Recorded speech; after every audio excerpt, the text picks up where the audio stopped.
Don't ask your mother about your father or the flowers right away, Xander told me. Give her a little time. I know everyone says that we don't have any time, but she's been under much longer than Kai. We've got to be careful. So I take his advice. I ask her no questions. I'm only there with Bram, holding her hand, telling her we love her, and that the cure works on my mother. She seems glad that I'm here, and to see Bram, but she's in and out. A different return than Kai's. She was gone longer, but she is still strong. After a few days, she speaks. Her voice is a whisper, a little seed. You're both all right, she says. And Bram puts his head down next to her on the bed and closes his eyes. Yes, I say. We sent something to you. She tells me. Did you get it? She looks at the medic who came to change her line. I can tell that she doesn't want to speak too openly in front of him, but she doesn't mention my father. If she's afraid to ask because she doesn't want to know, it's all right, I tell her. We can talk here. And I did get it. Thank you for sending me the microcard and the flower. I paused for a moment, not wanting to rush her, but the time seems right. She brought up the gift. It's a seagull lily, isn't it? She smiles. Yes, she says. You remember? I've seen them growing in the wild, I say. They're as beautiful as you said they would be. She's holding on tight to this talk of flowers, as I did before when I was afraid and alone. You sing and speak of blossoms and petals that come up after a long time being winter still. You don't have to think about things that don't. You were in Sorma? She asks. When? I wasn't there, I say. I saw it growing someplace else. Was it in Sorma that you saw the flowers? Yes, she says, no hesitation, no uncertainty. In Sorma's farmland, just outside the small city of Vale. I look back at the medic and he nods at me before he slips out of the room to relay the information. The crop was in Sorma. My mother remembered. There is so much I want to ask her, but that is enough for now. I'm glad you're back, I say. I put my head on her shoulder, and the three of us are together without him. Do you still have the microcard, she asks later? Could I see it again? Yes, I say. Pull up my chair closer to the bed and hold up the data pod so that she can see the screen. There they are again, the pictures. Grandfather with his parents, my grandmother, my father. In parting, it is customary Samuel Reyes made a list of his favorite memories of each of his surviving family members, the historian says. The one he chose for his daughter-in-law, Molly, was the day they first met. The historian's voice sounds full and proud, as if this is a confirmation of the validity of the matching, which I suppose in a way it is. But it's also a confirmation of love. Of my grandfather letting go of my father and letting him choose what he wants. Tears streamed down my mother's cheeks. They are all gone now. The others from the meeting. My grandfather who said that my mother still had the sun on her face. My grandfather, my father. His favorite memory of his son, Abram, is the day they had their first real argument. This time I find the button to pause the microcard. Why would grandfather choose a memory like that? I have so many memories of my father. His laugh, his eyes brightening as he talked about his work, the way he loved my mother, the games he taught us. My father was, first and foremost, a gentle man. In spite of the poem advising otherwise, I hope that this is the way he went into the night. Why, I asked softly, would grandfather say that about Papa? It seems strange, doesn't it? Mother said. And I look over to see her watching me, the tears slipping down her cheeks. She knows he's gone, even though she hasn't asked and I haven't told. Yes, I say. The memory happened before I knew your father, my mother said, but he told me about it. She paused, puts her hands flat against her chest. She finds it hard to breathe without him. I think something in her is drowning a little from loss. Your father told me that your grandfather gave the poems to you, Cassia, she says. He tried to give them to your father too. Now I cannot breathe. He did? I whisper, did Papa read them? Just once, Mother says. Then he gave them back. He didn't want them.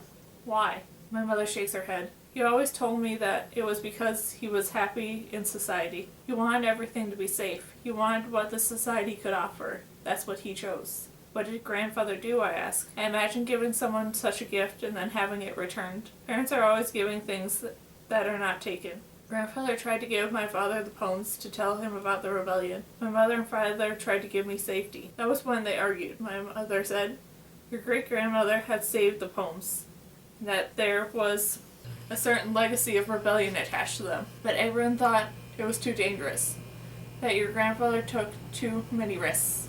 Eventually, grandfather accepted your father's decision. She brings her hands down from her chest and breathes a little more deeply. Did you know grandfather would give the poems to me? I asked. We thought he might, my mother said. Why didn't you stop him? We didn't want to take away your choices, my mother says. But grandfather never did tell me about the rising, I say.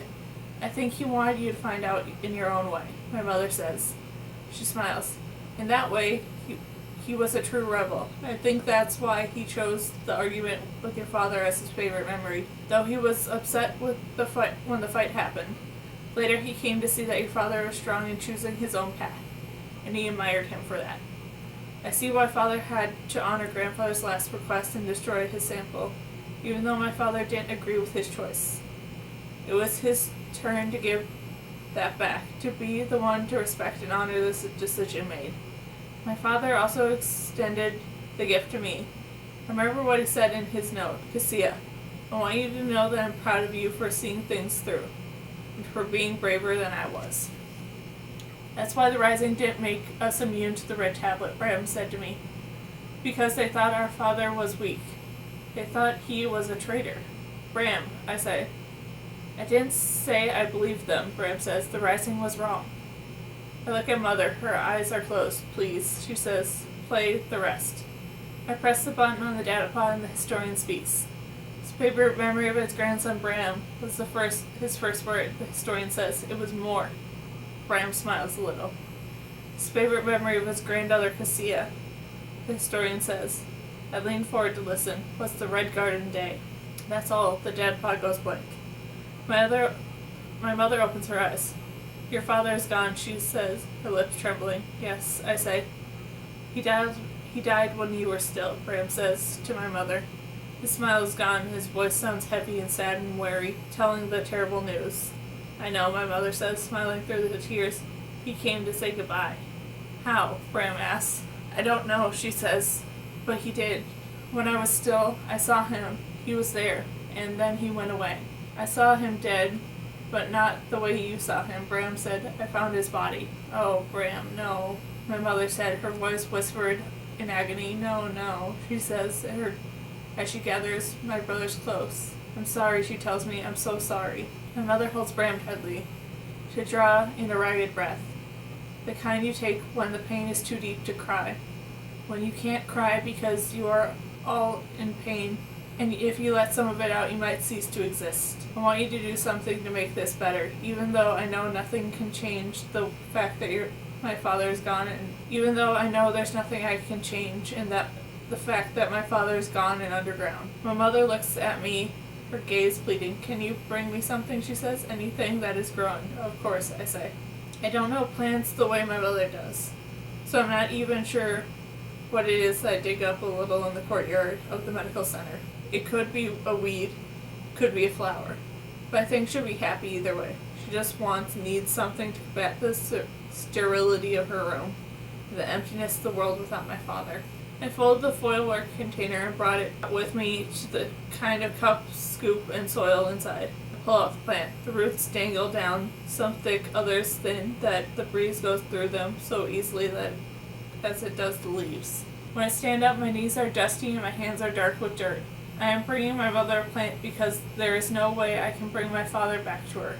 I understand why people wanted the tubes. I am desperate for something to hold on to. And then, standing there with the roots dipping dirt on my feet, in the middle of the Red Garden Day, memory comes back to me. My mother, my father, my grandfather, his tissue sample, cottonwood seeds, flowers growing wild and made of paper, red buds folding up tight, the green tablet, Kai's blue eyes, and suddenly I can follow grandfather's Red Garden Day clue. I can take it and follow it up the leaves and branches and all the way down to the roots. I catch my breath, remembering everything.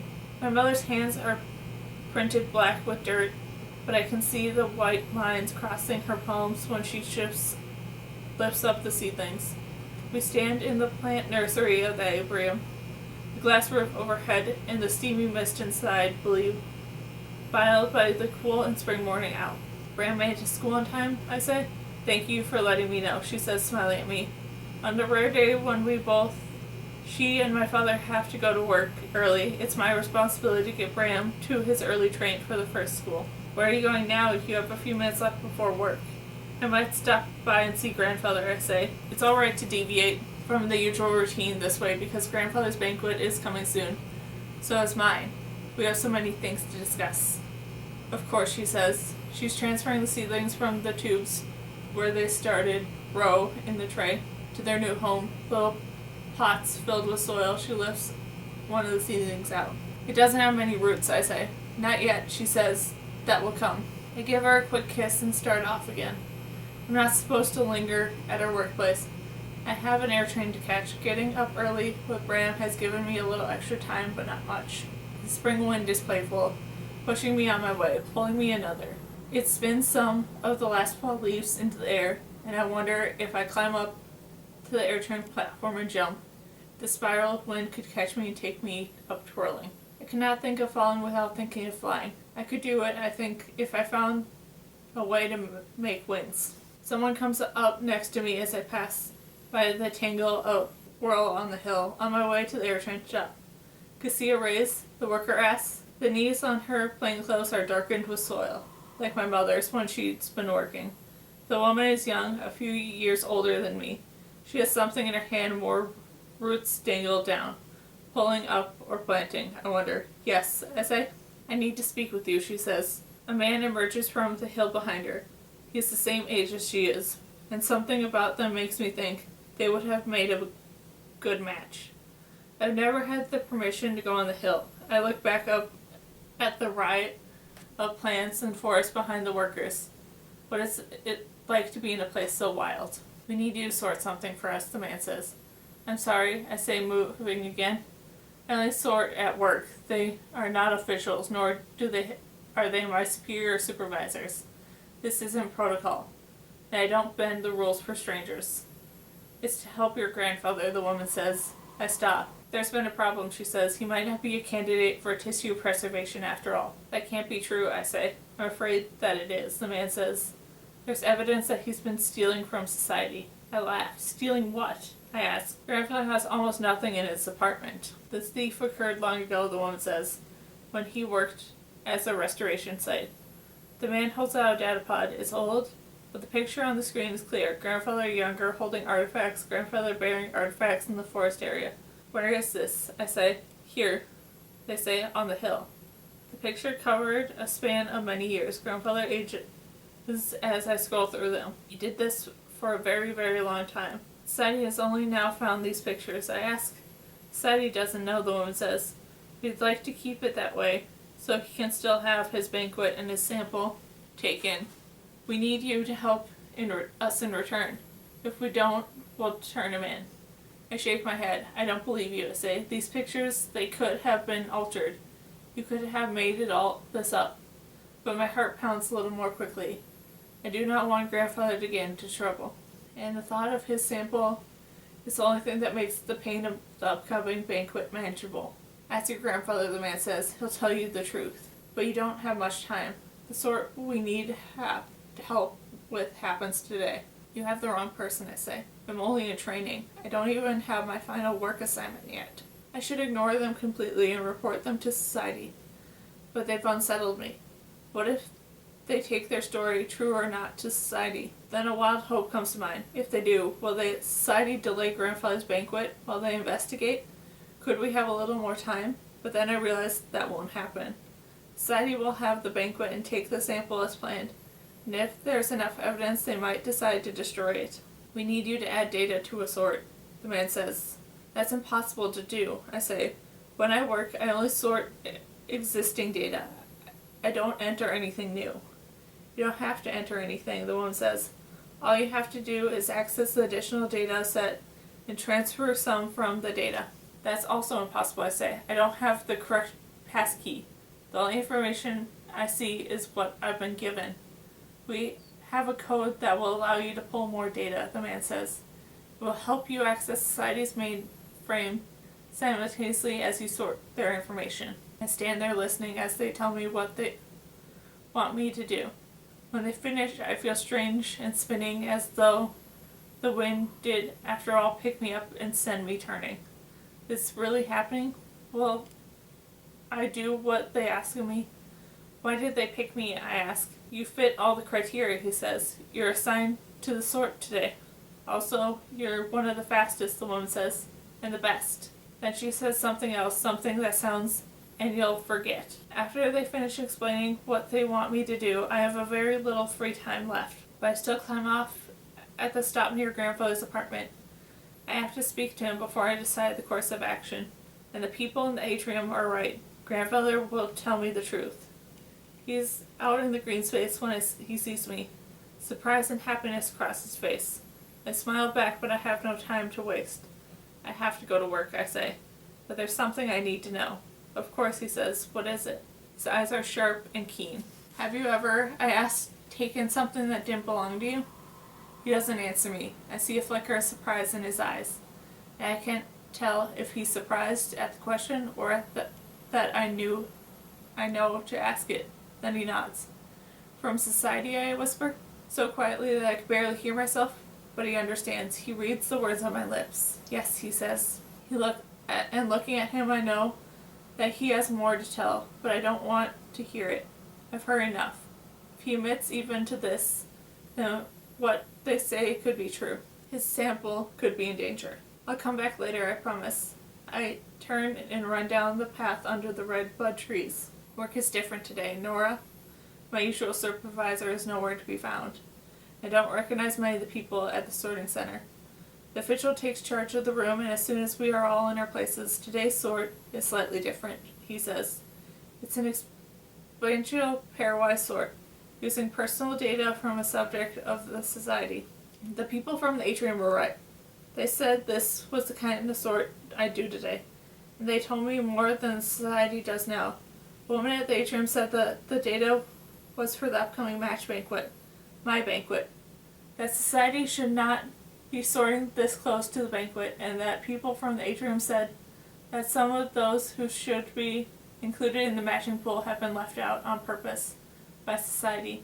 These people's data exists in society's database, but it isn't going to be in the pool. If they do what the man and woman from the atrium asked, will I change that? Man and woman said that these other people belong in the pool, but it's unfair to leave them out, just as it's unfair to leave grandfather out from having his sample preserved. I'm doing it for grandfather, but I'm also doing it for me. I want to have my real match, well, all possibilities included. When I access the additional data, nothing happens, no alarm sounds. I breathe a tiny inward sigh of relief. For myself, that I am not yet caught, and for whom it is that I have put back into the pool. The data is in numbers, so I don't know the names or even what the numbers correspond to.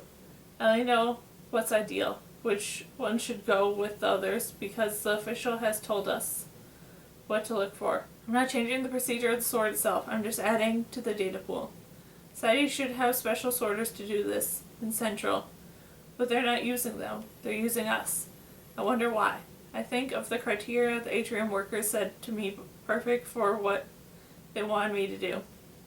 Could society have used the same criteria? I'm fast, I'm good, and I'll forget? What does that mean? Won't they trace the sort back to me? I ask the people at the atrium. No, the woman says.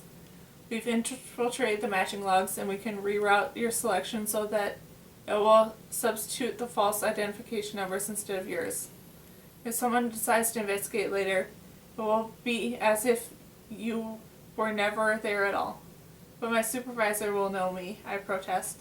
Your supervisor will not be present for the sort, the man told me. And the officials? The woman interrupted me. The officials won't remember the names of races. She says, you're machines to them. If we substitute a false identification code and a false picture, they won't remember who was really there. And this, I realize, is why society does not trust technology. It can be overridden and manipulated, like people whom society also does not trust. But other sorters, I begin. Trust us, the man says. They won't remember. We finish at last. I finally look up from the screen. For the first time, my eyes meet those of the other people who have been working on the sort. I feel nervous. The man and woman from the atrium were wrong. Today has been different. Out of the ordinary. All of the sorters in this room. No matter what, I remember the other workers here. The girl's freckles, the man's tired eyes, and they'll remember me. I'm going to get caught. Please, says one of the male officials at front of the room. Remove your red tablets from your containers. Do not take the tablet until we come by to observe you. The room collectively draws a breath, but we do as he says. I tap the tablet out on my palm. For years I've heard rumors about the red tablet, but I never really thought I'd have to take it. What will happen if I do? The official stands in front of me. I hesitate on the edge of my panic. Now, he says. I drop the tablet in my mouth and he watches me swallow it down. There's a faint taste of tear in my mouth, and I'm sitting on the air train home without having much recollection of how I got here or what has happened today. Something doesn't feel right, but I know I have to go see grandfather. I have to find him. That's all I can think of. Grandfather, is he all right? Where have you been? He asked when I arrived. Work, I say, because I know I came from there, but I feel out of focus. I'm not sure what exactly happened. Being here feels good, though. It's beautiful out. It's a rare moment in spring when both buds and trees and flowers on the ground are red, and the air is cool and at the same time warm. Grandfather watches me, his eyes bright and determined. Do you remember what I said once about the green tablet? He asks. Yes, I say. You said I was strong enough to go without it. Green space, green tablet, he says, quoting himself from the long ago day. Green eyes on a green girl. I'll always remember that day, I tell him. But you're having a hard time remembering this one, he says. His eyes are knowing, sympathetic. Yes, I say. Why? Grandfather doesn't answer me, at least not outright. They used to have a praise for a truly memorable day, he insisted. A red letter day. Can you remember that? I'm not sure, I say. I press my hand on my head. I feel foggy, not quite right. Grandfather's face is sad but determined. It makes me feel determined too. I look around again at the red buds and flowers, or I say something sharpening in me. You could call it a red garden day. Yes, Grandfather says, a red garden day, a day to remember.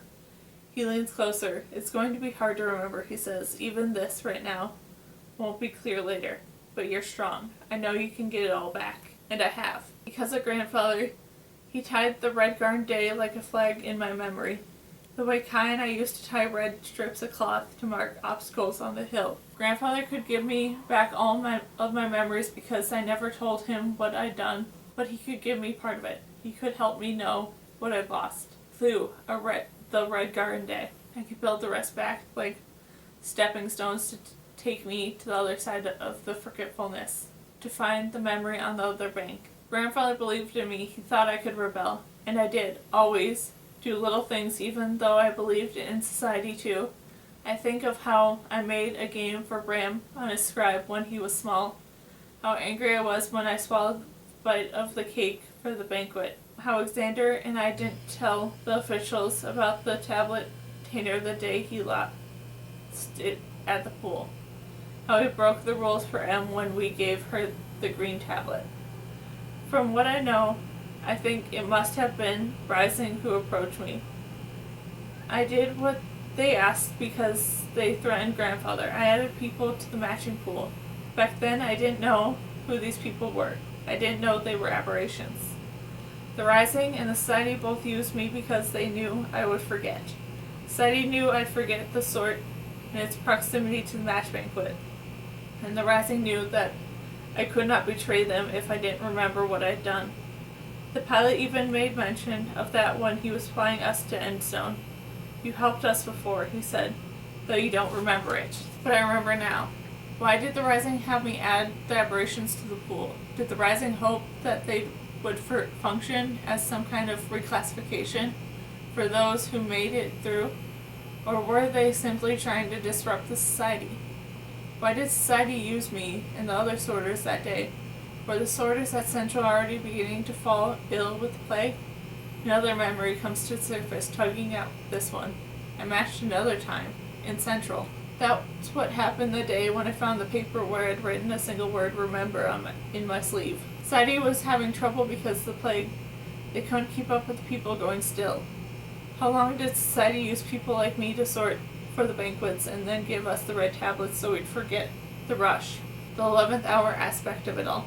My official didn't know who put Kai in the matching pool, but I do know part of it, at least. I can sort through the data and guess. It was me. I put him in without knowing what I was doing. And then someone, myself, or one of the others in the room paired him with Xander, and then someone, myself, or one of the others in the room paired him and Xander with me. Did the official ever find out? Could she have predicted this as the final outcome?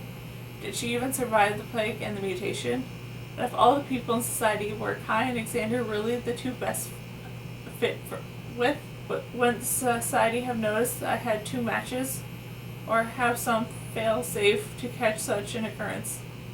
Or did society not even have a procedure in place for something like that, believing that would never happen, trusting in their own data and their beliefs that there could only be one perfect match for each person? So many questions, and I may never have the answers. I don't want to ask too much of my mother now that she's just come back, but she's strong. So was my father. I realize now how much courage it takes to choose the life you want, whatever it might be. Grandfather say. He was a member of the Rising. He stole from society. My mother takes the plant from me and nods. Yes, she says. He took artifacts from the restoration sites he worked, but he didn't steal from society on behalf of the Rising. That was his own personal mission. Was he an archivist? I asked, my heart sinking. No, my mother says, but he did trade with them. Why? I asked. What did he want? Nothing for himself, my mother says. Trade to arrange for passage for anomalies and aberrations out of the providences. No wonder Grandfather seemed so surprised when I told him about the microcurrent and how I'd been matched with an aberration. He hoped they'd all been saved. The irony is impossible to ignore. Grandfather was trying to help those by getting them out of society. I sorted them into the matching pool. We both thought we were doing something right. The society and the Rising used me when they needed me, dropped me when they didn't. But Grandfather always knew I was strong, always believed in me. He believed I could go without the green tablet, that I could get my memories back from the red. Wonder what he's thinking if he knew that I was also walking through the blue.